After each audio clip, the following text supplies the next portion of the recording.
दोस्तों, आज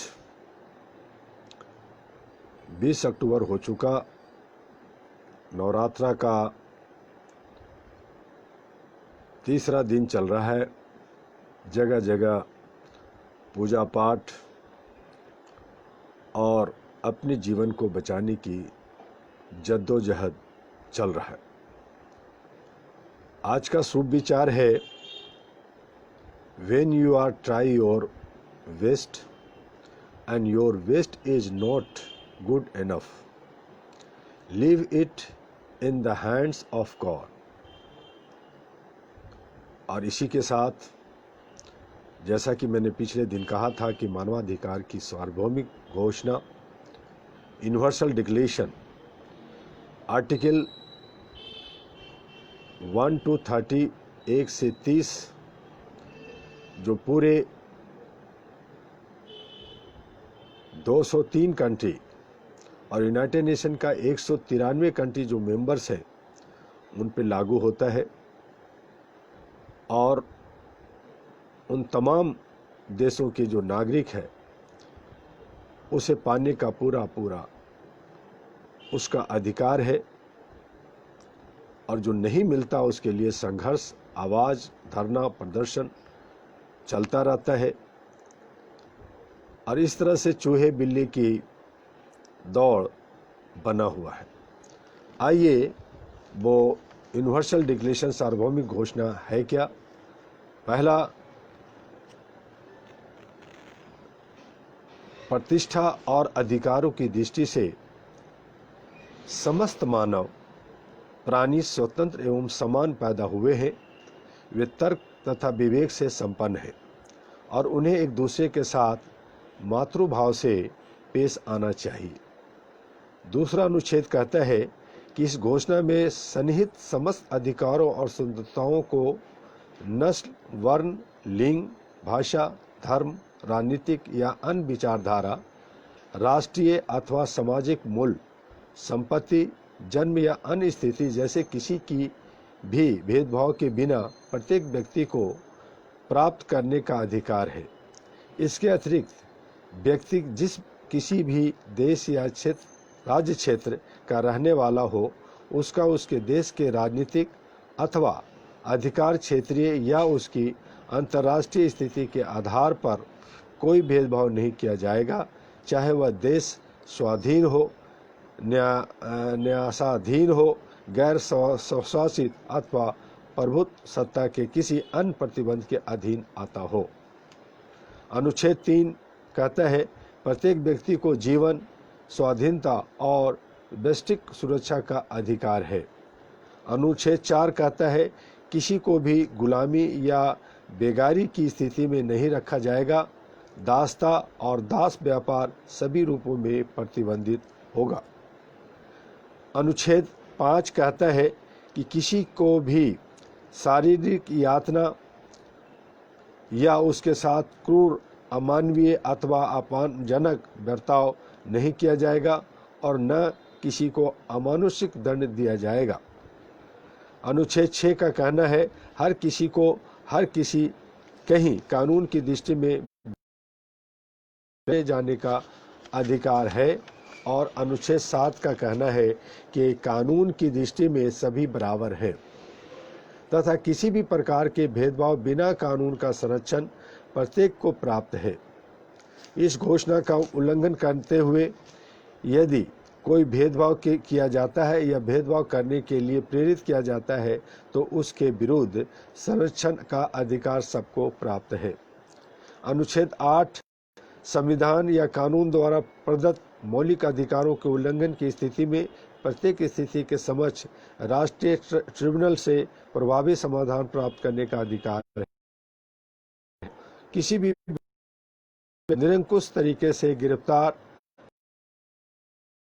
देश नहीं सकता। अनुच्छेद 10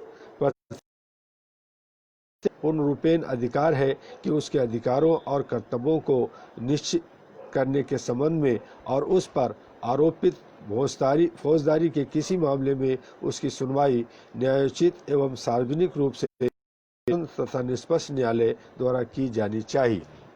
अनुच्छेद 11, प्रत्येक व्यक्ति जो दंडनीय अपराध से आरोपित किया गया है उसे उस समय तक निर्दोष माने जाने का अधिकार होगा जब तक उसे सार्वजनिक सुनवाई के बाद अदालत द्वारा, जहां उसे अपनी सफाई पेश करने की सभी आवश्यक सुविधाएं मुहैया कराई गई हो, कानून के अनुसार दोषी न सिद्ध कर दिया जाए।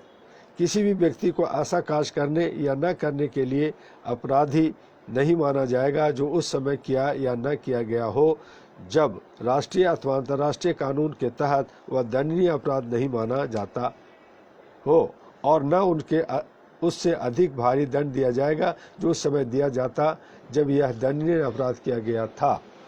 अनुच्छेद 12 कहता है कि किसी भी व्यक्ति के परिवार, उसके घर या पत्र व्यवहार की एकांतता, प्राइवेसी के साथ मनमाने ढंग से हस्तक्षेप नहीं किया जाएगा और न उनके सम्मान तथा प्रतिष्ठा पर आपेच किया जाएगा। इस प्रकार के हस्तक्षेप या हमलों के विरुद्ध व्यक्ति को कानूनी बचाव का अधिकार प्राप्त है।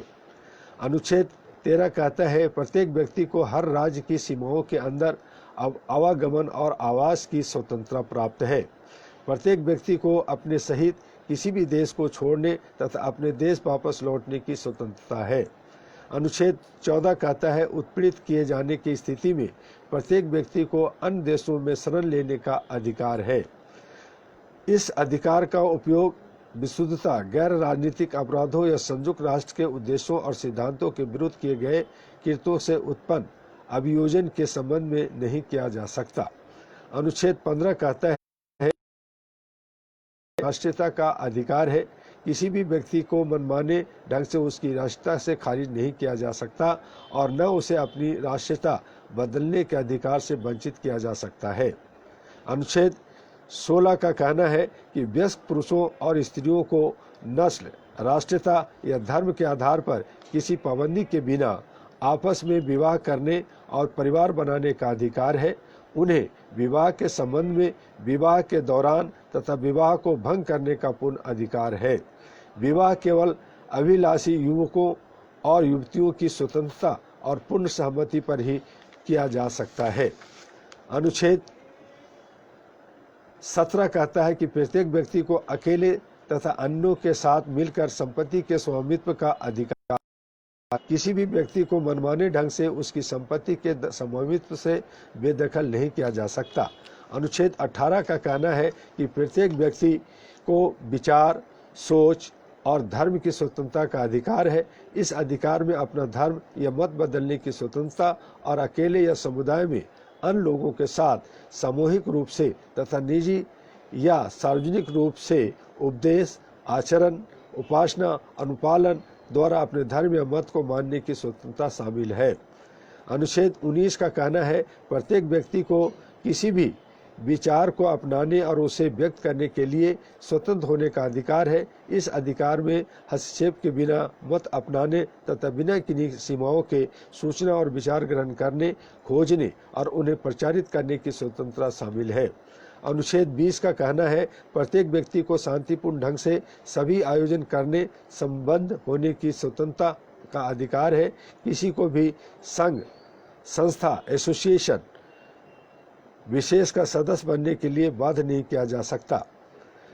अनुच्छेद 21 का कहना है कि प्रत्येक व्यक्ति को अपने देश की सरकार में प्रत्यक्ष या स्वतंत्र रूप से चुने गए प्रतिनिधियों के माध्यम से भाग लेने का अधिकार है। प्रत्येक व्यक्ति को अपने देश की लोक सेवा में समानता के आधार पर प्रवेश करने का भी अधिकार है।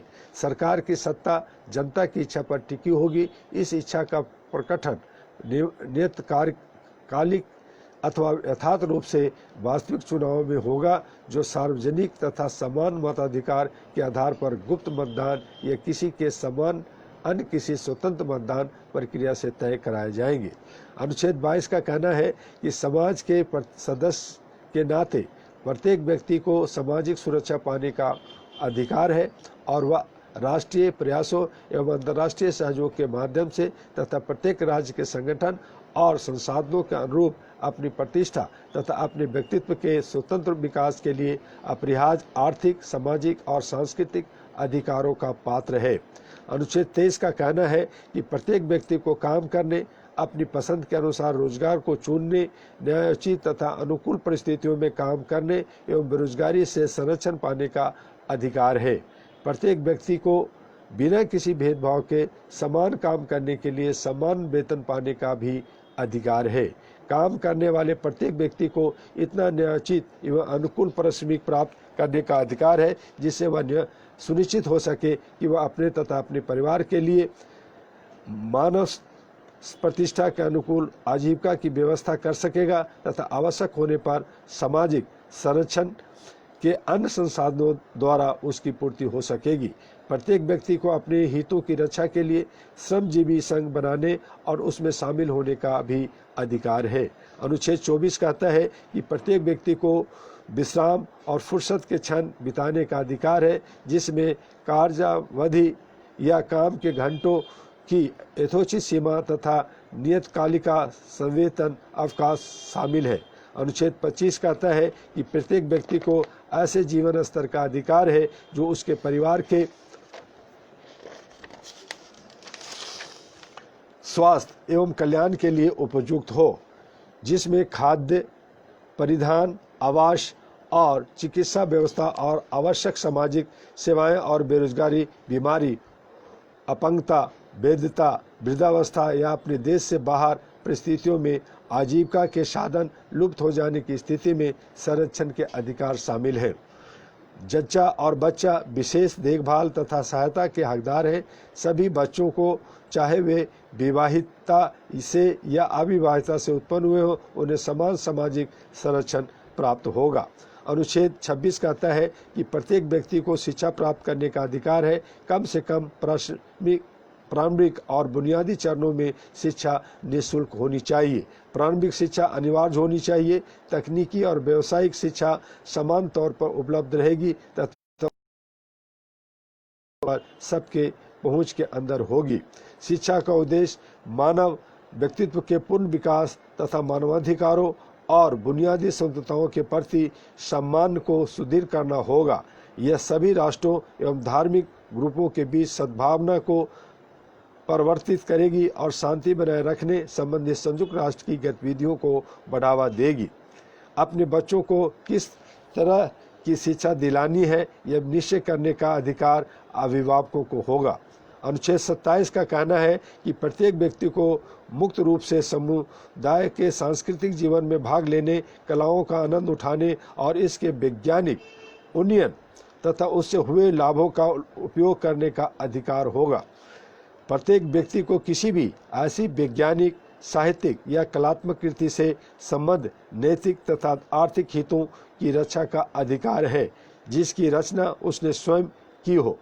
अनुच्छेद 28 कहता है कि प्रत्येक व्यक्ति को ऐसी सामाजिक और अंतर्राष्ट्रीय व्यवस्था का अधिकार है जिसमें हर उस घोषणा में उल्लेखित अधिकारों और स्वतंत्रताओं को पूर्ण रूप से प्राप्त किया जा सके।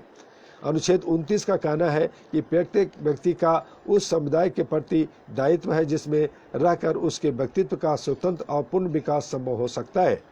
अपने अधिकारों और स्वतंत्रताओं का प्रयोग करते हुए एक व्यक्ति कानून द्वारा निर्धारित एवं उन सीमाओं से बंधा रहेगा जिनका एकमात्र उद्देश्य अन्यों के अधिकारों और स्वतंत्रताओं को उचित पहचान तथा मान्यता देना तथा नैतिकता, सार्वजनिक व्यवस्था और सर्वसाधारण के कल्याण की न्यायसंगत आवश्यकताओं को पूरा करना है। इन अधिकारों और स्वतंत्रताओं का उपयोग किसी भी स्थिति में संयुक्त राष्ट्र के सिद्धांतों और उद्देश्यों के विरुद्ध नहीं किया जाएगा।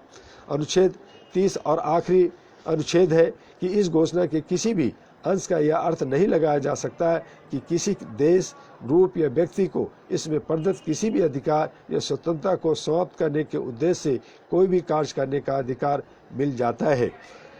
निष्कर्ष ये निकलता है कि संयुक्त राष्ट्र संघ की सार्वभौम घोषणा में वर्णित 30 अनुच्छेदों के अनुसार प्रत्येक मानव को हर तरह के अधिकार दिए गए हैं, परंतु समाज में अभी भी पूरी तरह से इसका पालन नहीं किया जा सका है। यदि विश्व के प्रत्येक कोने में सार्वभौम घोषणा में उल्लेखित बातों का पालन किया जाए तो असमानता की खाई को दूर किया जा सकता है। अमीर गरीब का भेद नहीं रहेगा। सभी मनुष्य के रूप में इस पृथ्वी पर समानता के साथ जिएंगे। यदि सबको समानता मिल जाए, सभी को पूर्ण स्वतंत्रता मिले, किसी भी तरह का भेदभाव न हो, तो दुनिया में हर जगह सुख शांति दिखेगी। कोई भी व्यक्ति शोषित, वंचित, उपेक्षित नहीं होगा। आज सार्वभौमिक घोषणा पर पूरी दुनिया को अमल करने की सख्त ज़रूरत है। बस इतना ही, क्योंकि मैं थोड़ा अभी भी अस्वस्थता महसूस कर रहा हूँ, कमजोरी है। और अंत में ये भी बता दूं कि बिहार के चुनाव में बहुत ही तेज़ी आ चुका है, बहुत सरगर्मी है। हमारे बहुत सारे साथी कई पार्टियों के बैनर पे लड़ रहे हैं। मैं उनके लिए शुभकामना है कि वो पूरी ताकत लगाएं और जीतकर विधानसभा में जाकर और राज्य के हित में काम करें। आपका डॉक्टर एमयू दुआ। जय हिंद, जय भारत, नमस्कार।